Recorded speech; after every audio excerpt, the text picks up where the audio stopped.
Good evening. I'm Jay Harper. It is 6 p.m., and I've got your top stories. A complete weather forecast and another traffic report are coming up. An update on the search for Elizabeth Pollard, who authorities believe fell into an abandoned mine in Unity Township, Pennsylvania. That's in Westmoreland County.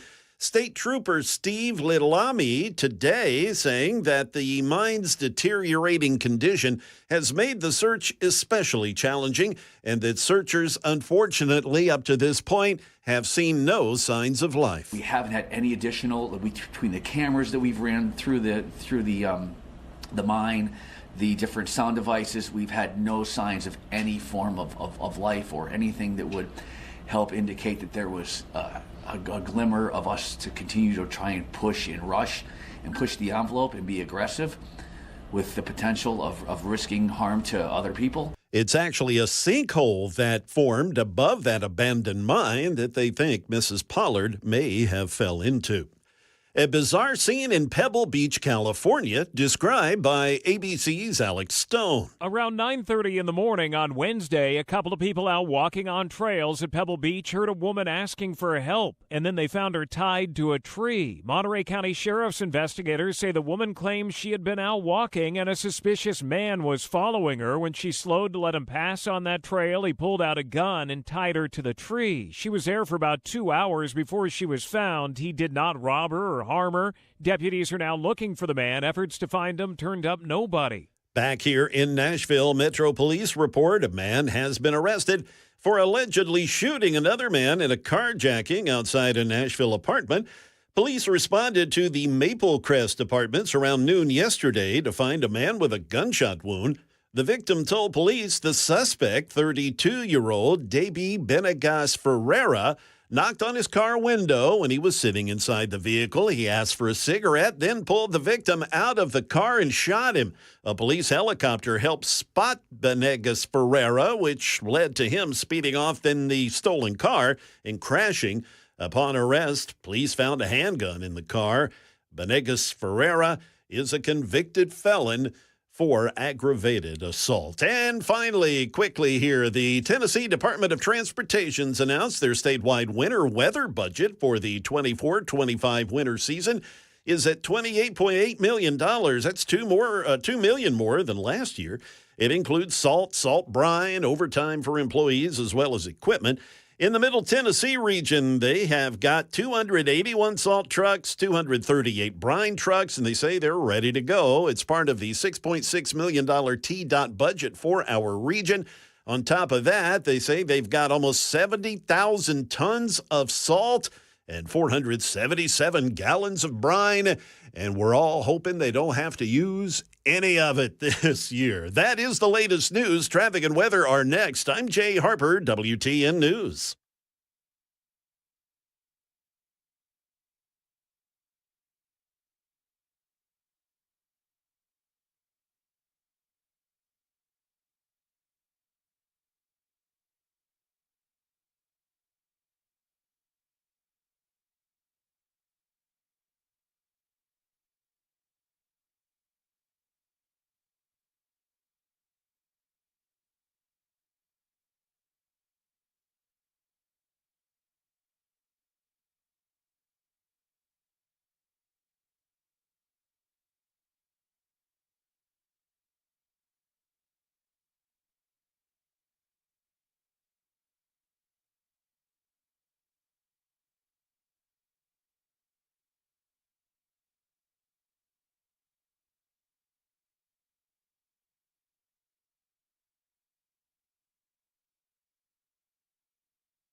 24 eastbound at Murfreesboro Road as you try to get into Murfreesboro is pretty jammed up due to a crash there. Also 65 southbound. This is near Interstate 840 at that bottleneck there at exit 49. And also on 840, this is eastbound as you head toward Murfreesboro. You know where I'm talking about there. Anyway, the left lane is blocked there. That would be around exit 37 due to a crash in that location.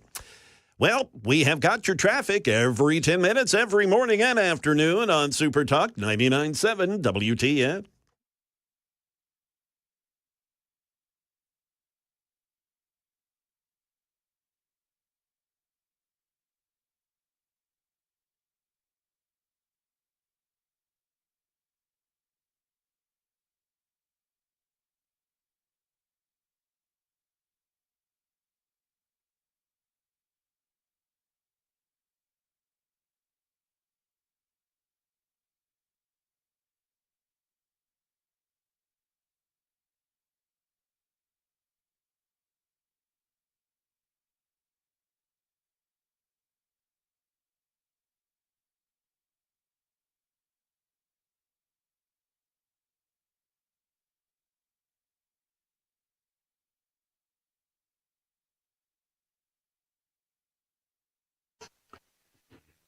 Good evening, 7 past the hour of 6 o'clock. How you doing out there? You making your way through the traffic?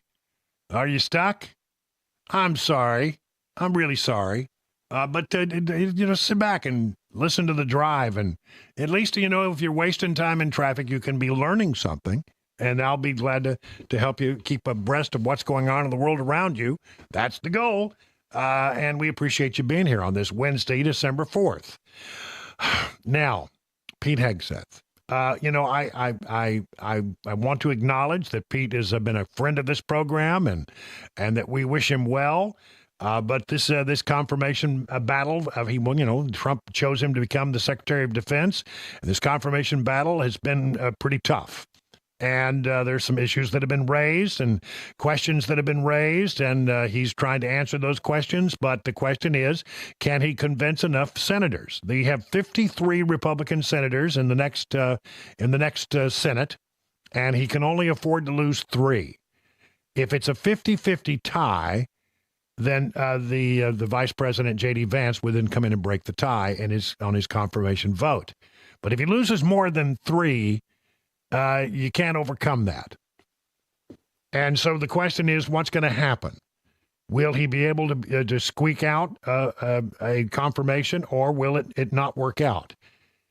Well, there's a lot of conflicting signals today about what is going on with this thing, but let me just sort of walk you through it.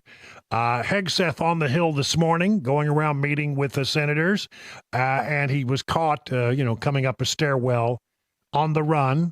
Here's how that sounded. I spoke to the president-elect this morning. He said, keep going, keep fighting. Behind you all the way. So you're in this all the way? Why would I back down? I've always been a fighter. I'm here for the more fighters. This is personal, passionate for me. Yeah, you see him saying, look, I talked to the president-elect this morning. He said, keep your head down, keep going, and try to get this thing across the goal line. So it doesn't sound, if that conversation is being accurately relayed, doesn't sound like Trump is ready to make a change. They cornered Pete in a hallway and got a little more out of him. That's what Donald Trump asked me to do. Your job is to bring a war-fighting ethos back to the Pentagon. Your job is to make sure that it's lethality, lethality, lethality. Everything else is gone. Everything else that distracts from that shouldn't be happening. That's the message I'm hearing from senators in that advise and consent process. So he's out there meeting with senators and having had a very important meeting today with Senator Joni Ernst, who has a military background as well, and has said, I've seen many people say, how Ernst goes, how other senators may follow. She's said to be influential in this particular discussion. And as you know, there have been some allegations that have been made against Pete, and they date back some 7 years. And there was a question about a letter an email that his mother wrote to him back in that time period that got leaked by I believe the New York Times. So today, Penelope Hegseth, Pete's mother, went on Fox and Friends to try to explain that. And here is about 1:30 of that conversation, the questioning done by Steve Ducey. This is to Pete during the 2018 divorce. You say, I have no respect for any man that belittles, lies, cheats, and sleeps around. And you go on and say, you are that man and have been for years. And as your mother, it pains me and embarrasses me to say that, but it is a sad, sad truth. You say, we still love you, but we are broken by your behavior and your lack of character. Mm-hmm. When you wrote that, what's the backstory? What was going on that made you so angry you wanted to write that? Right. Let's go back 7 years, which if we all went back 7 years, we would see that maybe we were not the people we are today. But they were going through, Pete and his wife at the time were going through a very difficult divorce. It was a very emotional time, and I'm sure many of you across the country understand how difficult divorce is. And I wrote that in haste. I wrote that with deep emotions. I wrote that as a parent. And about 2 hours later, I retracted it with an apology email, but nobody's seen that. So it was a difficult time. So to recap, you were angry about what was going on, his behavior during the divorce. Right. And so you wrote that email. And then, you know, a couple hours later, you apologized. Mm-hmm. And you guys talked and you worked it out? Yes. Oh, yeah. Oh, yeah. Pete and I are very close today. So there's a little sense of what she was trying to say. Now, the word is that Pete Hegseth is going to make an appearance on Fox News tonight. We got Laura up now. Laura Ingraham is up now, followed by Jesse Waters. I haven't seen him appear yet. But at some point, maybe during Sean Hannity's show, that would be my guess at this point. One way or the other, if he makes an appearance, he's going to try to make the case. Now, here are the conflicting signs from the Wall Street Journal. In a series of remarks to reporters Wednesday, Hegseth, as you have heard, said he had no plans to drop out and emphasized that Trump still backs him. However, the Wall Street Journal reports Trump is considering Florida Governor Ron DeSantis as a possible replacement for Hegseth. After a meeting with incoming Senate Majority Leader John Thune, Hegseth said, I spoke to the president this morning. He supports me fully. We're not going anywhere. In an opinion article in the Journal published Wednesday, Hegseth said he looks forward to an honest confirmation hearing with our distinguished senators, not a show trial in the press. Republicans will have a 53-47 majority in the Senate next year.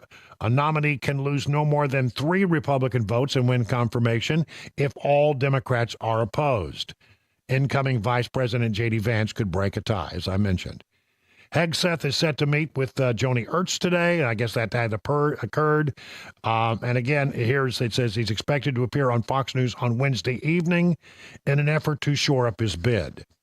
Senator Markwayne Mullin of Oklahoma, who accompanied Hegseth to a meeting of House Republicans, says he sees a lot of support for his bid. He said the window is tight, but he can get through it. We talked about the public concerns. I think he's still in the process of answering some of those questions, said Senator Shelley Moore Capito, Republican of West Virginia. She declined to respond when asked if she'd made up her mind on how she planned to vote. Lisa Murkowski, I have some very real concerns about what has come out recently. She plans to meet with him next week, and I want to ask him about that.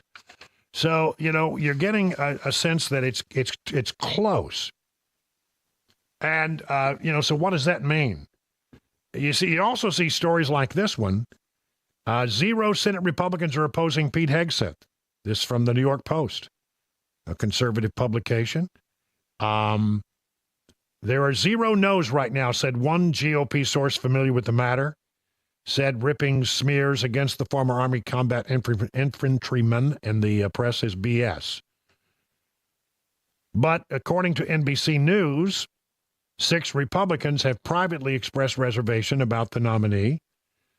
And so they're looking at him very closely. There was supposed to be a meeting today with Senator Josh Hawley, a Republican from Missouri.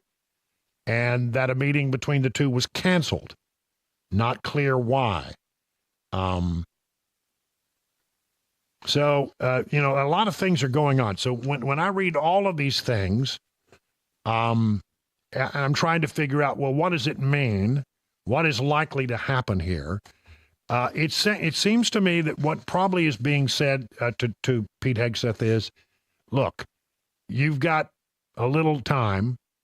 Go out there and see if you can get this across the goal line. But in the meantime, in case you can't, we're gonna have a plan B ready. And if you can muster the votes, I'll stand with you. If it's not going to happen, then I don't want to waste a lot of time on an effort where nothing is going to change. And you hear Pete say, "No, I'm in this thing to the bitter end," and all of that, and he looks forward to doing. That's what they always say. I mean, I've seen nominees of both parties over the years go through this process, and they're adamant. You have to be adamant. I'm in this thing. I'm not giving up. I'm not out of this thing. And then 10 minutes after they say that, they're out. So my sense of it is his nomination is on the bubble, and if he can get the votes, that Trump will stick with him. But if it looks like he's not going to have the votes, then you need to have a plan B ready, and I think the plan B is maybe Governor DeSantis. What's really interesting about the DeSantis angle is we've not heard a word from DeSantis. Now, if DeSantis wanted to bat this away and say, no, I don't want the people of Florida to worry, I'm not interested in that job, that hasn't happened. I mean, that is the way the game is played. If your name is in there and you're not really interested, then you make a statement and you say you're not interested, so that people in the state of Florida whom he represents sort of get the official word. No, that's not going to happen. I'm going to be here. But that hasn't happened, so it suggests to me that DeSantis is mulling over, at the very least, the opportunity if it should come his way. So I think Hegseth has got a little more time, but not much. And if it would be very interesting to see how the readout from this Joni Ernst meeting went today. She's said to be very influential on this matter, and she's former military and has had some other things and other experiences that make her particularly noteworthy in this particular case. If she supports him, that will go a long way to solving problems with other senators, is the way it's viewed. Key player, Joni Ernst of Iowa. And then if he can get those votes across the board, I think, you could probably count Susan Collins and Lisa Murkowski as being out, but that would still give you 51 votes. And you could still lose one more and still get across the goal line. But if it becomes very clear that a number of senators just can't go for Hegseth, then it looks like it's going to be Ron DeSantis in the next, that will be the plan B. And they're considering all of those things now, I would think. And again, Ron DeSantis hasn't said no, hasn't oh, well, of course it's nice to be considered, but no, I'm not interested. Hasn't said that at all.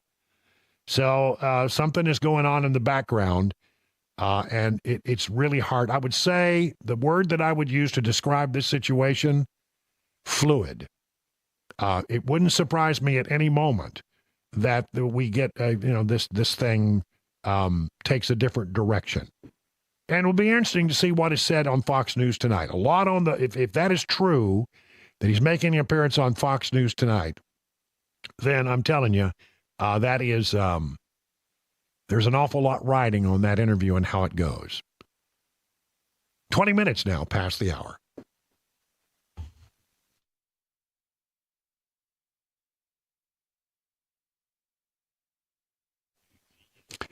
Hey, DT McCall, if you've been thinking of buying a gun safe but putting it off, now is the time. Gun safes are sales tax free. That's right, sales tax free. And since it's, the holiday season, you may be thinking, well, what would Dad like? I think he'd love a Liberty gun safe from DT McCall. DT McCall is the largest Liberty Safe dealer in Tennessee. Why? Well, it has to do with free delivery and setup. Some charge $500 at least for delivery and setup of the big models, $300 for the smaller models. At DT McCall & Sons, they deliver every safe free every time, period. Never a setup charge. Security is important these days, and a Liberty gun safe from DT McCall can be used for valuables, cash, jewelry, important documents, wills, deeds, car titles, whatever you need to keep safe from theft or fire.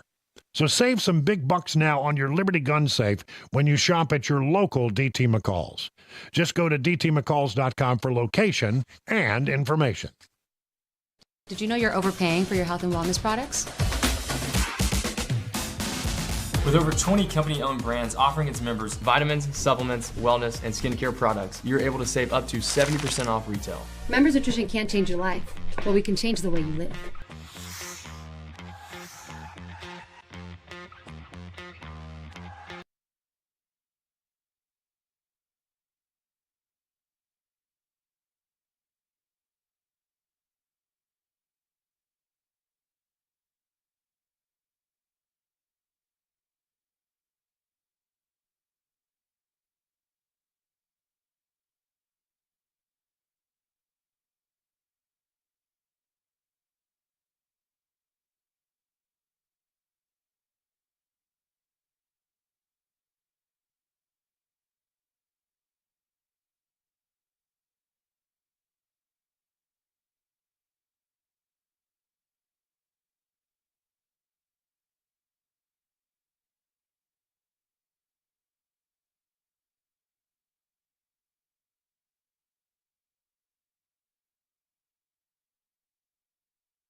The NYPD, they are still trying to piece together details in that shocking targeted, it was an execution of this man, this healthcare executive in Manhattan today. We'll have that as well as the day's closing money news. That's coming up at 6:30 on Super Talk 99.7 WTN.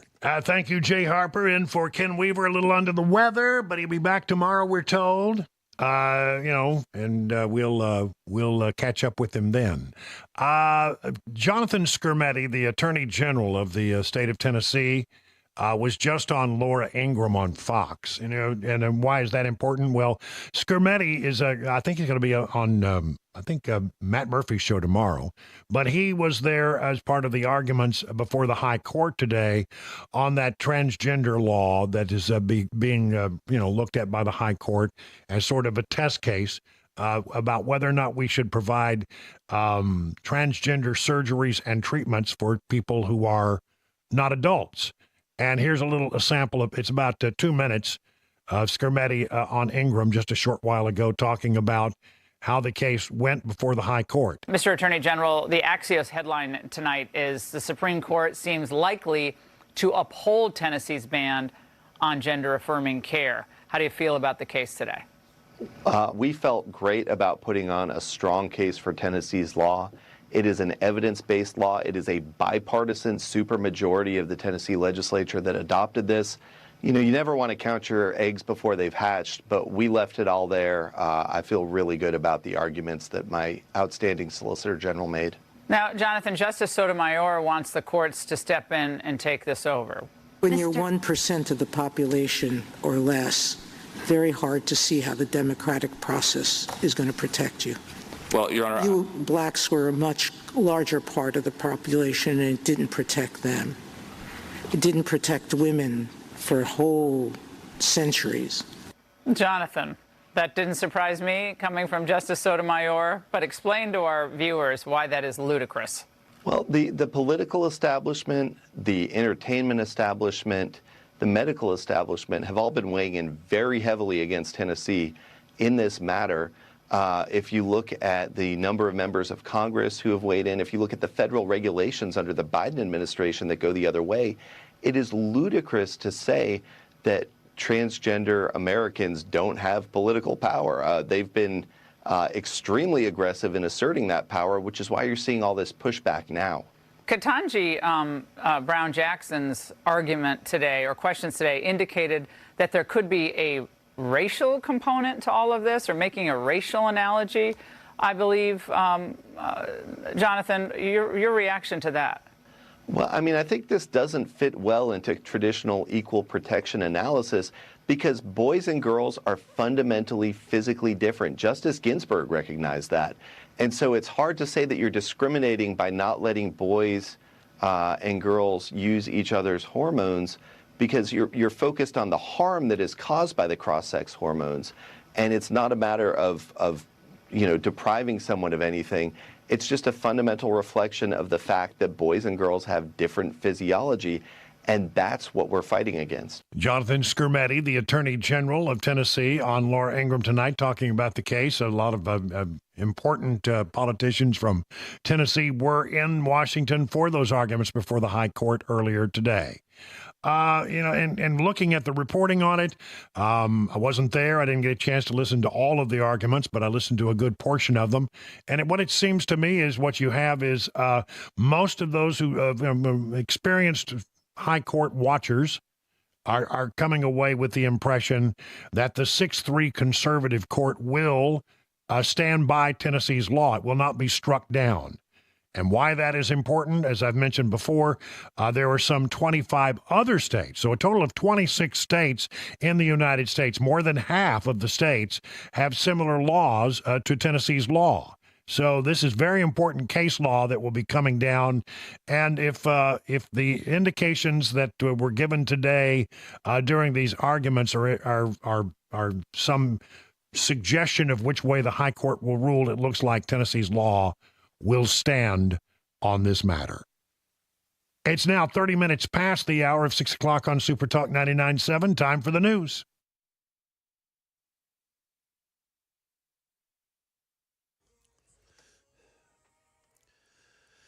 Good evening. It's 6:30, and I'm Jay Harper with your top stories, a weather forecast, another traffic report. They're coming up.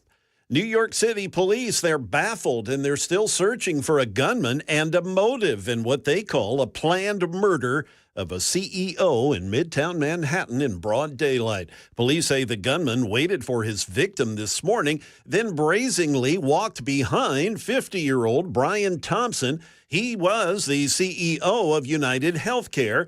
Well, he walked up behind this man and just started opening fire. The victim was just about to enter the Hilton Hotel, where he was about to open an investors conference.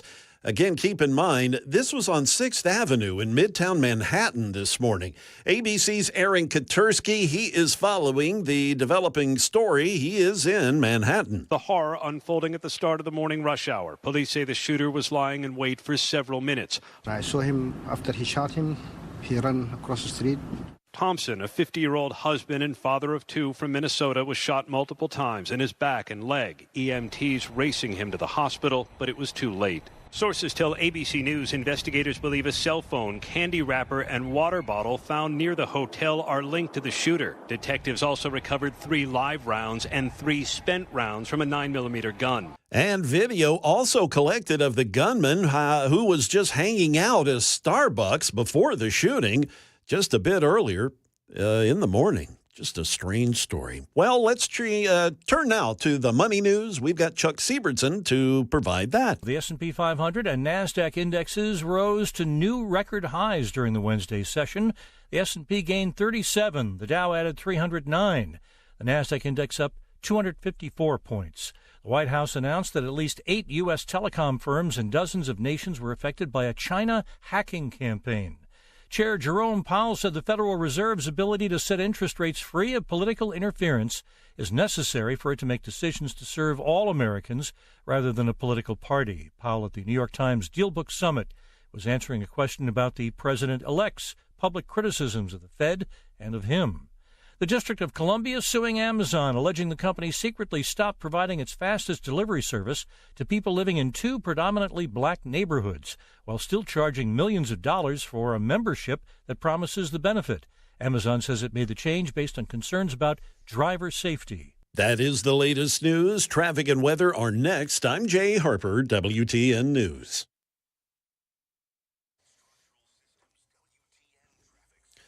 Well, we have picked up a new accident where the 2 eastbound lanes on Charlotte Pike at Old Charlotte Pike are blocked due to an accident there.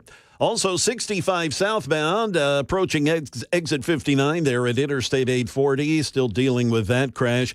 Also, another one, 65 southbound at Harding Place. We picked up an accident there. And Briley Parkway near the airport south of Airways Boulevard. That's exit 5. A crash reported there as well. I'm Jay Harper. You can hear traffic every 10 minutes every morning and afternoon on Super Talk 99.7 WTN.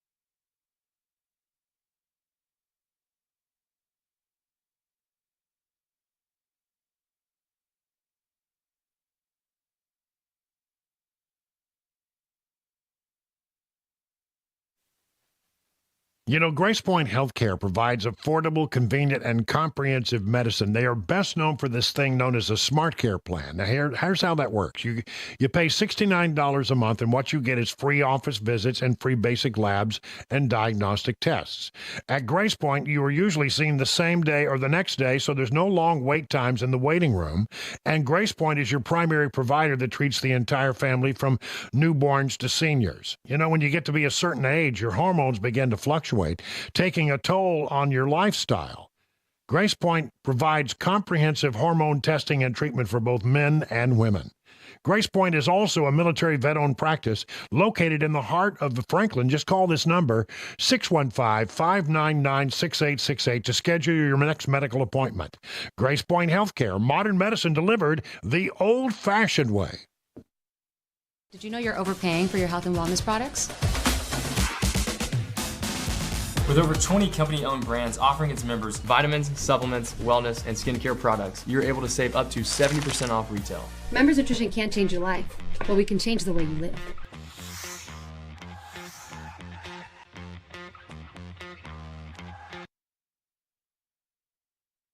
The guaranteed offer is the easiest way to sell your home. It's really simple. We bring you an all-cash offer. You close in as little as 21 days. No home inspections, no lockboxes, no open houses. Go to markspain.com to get a guaranteed offer and start packing.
"37 minutes past the hour of 6 o'clock on Super Talk 99.7. I'm Brian Wilson. Good evening. We are just about 22 minutes away from 7 o'clock. And then after the news at 7 o'clock, we'll get Mark Levin. He's here. That's sort of misleading because he's not really here. He's in a bunker. Well, he's wherever the radio is, though, right? He's in a nondescript bunker. I asked him one time about the bunker, and he said it was basically it's in his basement of his home, and he said it's a very nice little room. See, I imagine concrete walls and like a sort of a ratty table, one single light bulb swinging, yeah. in the above him. But no, he says it's very nice, very comfortable, and that he usually does like I do. He does his show with a dog. Dog in the room. Dog is right there by his feet. Isn't that something? Must be something to that, huh? Yeah. And good broadcasters always have a dog in the room. This one's getting tired of being around here today. I want to talk a little bit about the pardon of Hunter Biden, still reverberating, even though it's been several days now since it happened. Unbelievable turn of events that the President of the United States has given basically a free get out of jail card for anything that happened over a 10-year period. Anything. And some people think that really what this is really about is a way to protect himself from any kind of prosecution. In that by pardoning Hunter, he gets some legal protection from that. Listen to this, though. This is really where it's all about. And this comes from NBC News. The judge in Hunter Biden's tax case calls president's pardon statement an attempt to rewrite history. He's not having it. The judge, is not very happy about this whole thing. U.S. District Judge Mark Scarsey said the president's characterization of the charges stand in tension. In other words, they stand in difference with the actual case record. So here's the story. This is good stuff. The judge who presided over the California tax fraud case against Hunter Biden called out the president for mischaracterizing and minimizing the charges against his son in announcing why he was pardoning him. The Constitution provides the president with broad authority to grant reprieves and pardons for offenses against the United States, but nowhere does the Constitution give the president the authority to rewrite history, said U.S. District Judge Mark C. Scarsi in his ruling late yesterday. An attorney for Hunter Biden had asked the judge to dismiss the indictment against his client in light of President Joe Biden's pardon on Sunday night, but did not initially submit a formal copy of the pardon. Instead, sent a link to the president's statement saying his son had been selectively and unfairly prosecuted and was the victim of a miscarriage of justice. Scarsi said the president's representations in the statement accompanying the pardon stand in tension with the case record. For example, the president asserts that Mr. Biden was treated differently from others who were late in paying their taxes because of serious addictions, implying that Mr. Biden was among those individuals who untimely paid their taxes due an addiction, but he is not. He's not the only one. He noted that Hunter Biden had said he was severely addicted to alcohol and drugs through May of 2019. Upon pleading guilty to the charges in this case, Mr. Biden admitted that he engaged in tax evasion after this period of addiction by wrongfully deducting as business expenses items he knew were personal expenses, including luxury clothing, escort services, his daughter-in-law's school, or his daughter's law school tuition. And Mr. Biden admitted that he had sufficient funds available to pay some of all of his outstanding taxes when they were due, but he did not make payments toward his tax liabilities even well after he had regained his sobriety, instead selecting to spend large sums of money to maintain his lifestyle in 2020. Biden had pleaded guilty to all the allegations against him in the California case on the eve of trial in September. Prosecutors said that he had engaged in a 4-year scheme to not pay at least $1.4 million in self-assessed federal taxes he owed from tax years 2016 through 2019. He then filed false returns in February of 2020, claiming bogus business deductions in order to evade assessment of taxes to reduce the substantial tax liability, which he still didn't pay despite driving a Porsche and living in a $17,500 a month rental house in Venice Beach, California. The judge was just, livid about this, saying, look, you don't get to rewrite history, Joe Biden, saying he was, somehow singled out. His behavior was egregious and in violation of the law. I love the judge for doing that. It doesn't mean anything. It doesn't change a thing. But he's right. Biden is trying to count this, it was politicized. I think the truth of the matter is, just between you and me, I think they're leading Biden around by the nose. I think, here, Dad, here, sign this, would you please? That kind of stuff is going on.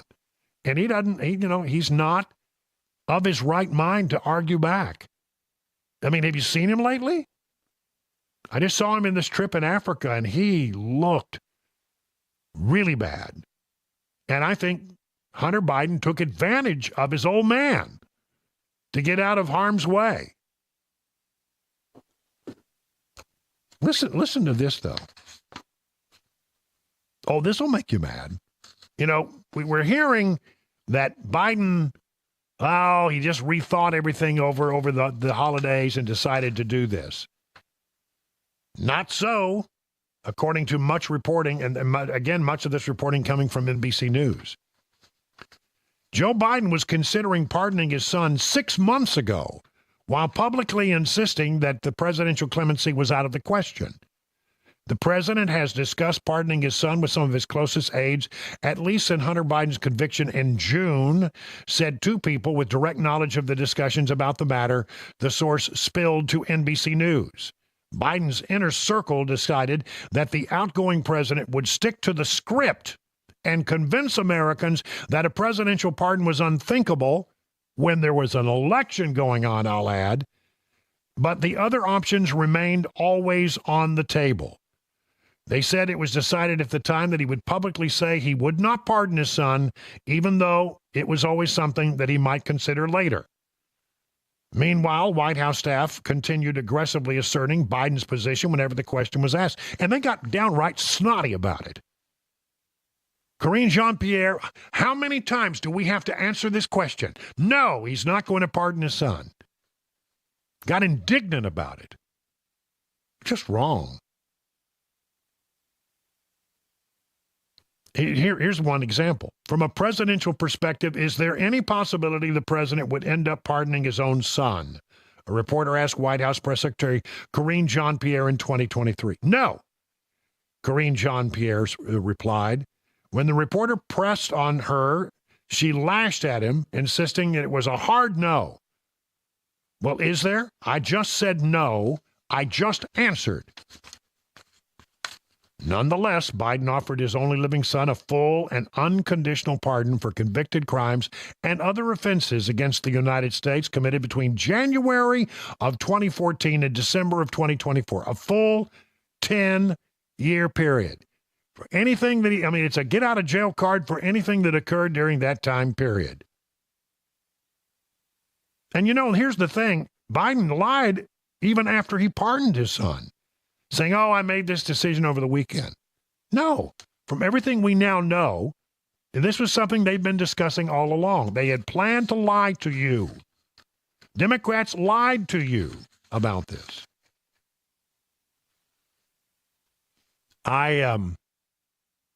I think this is reprehensible. I have a little soundbite here from today's View. I got to find it. Hang on a second. There it is.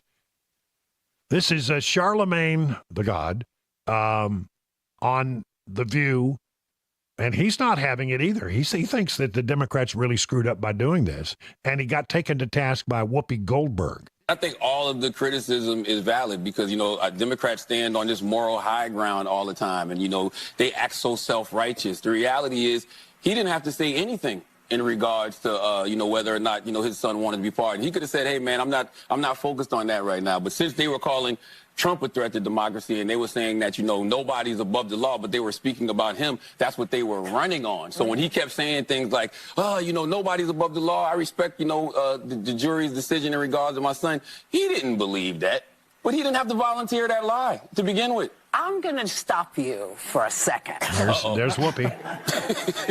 Only because you don't know that it was a lie. We don't know why he changed You really think he just changed his mind over Thanksgiving weekend all of a sudden? I'm going to tell you what I think. Okay. Yeah. I think he changed his mind because he got sick of watching everybody else get over.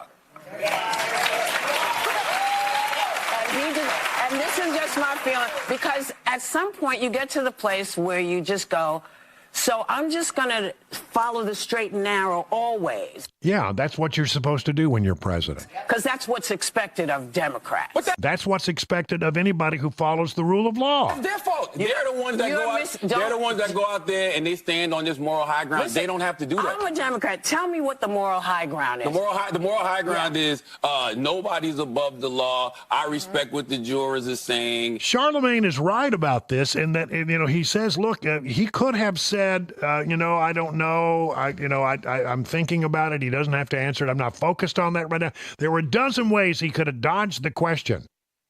But what he did was he came out with a hard no repeatedly. All the while, apparently, on the table, they knew that they may well do this. But they didn't want it to happen before the election. They didn't want it to become an election issue, so they lied to you. It's outrageous. Just outrageous. Even Democrats are raising unmitigated hell about this.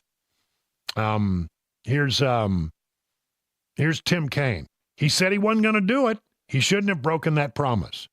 He's a senator from Virginia. And there are many, many others who have said things like that. Gary Peters, Democrat senator from Michigan. A president's family and allies shouldn't get special treatment. This was an improper use of power. It erodes trust in our government, and it emboldens others to bend justice to suit their interest. He's not even getting a pass from Democrats on this. It's egregious. Absolutely egregious. 650.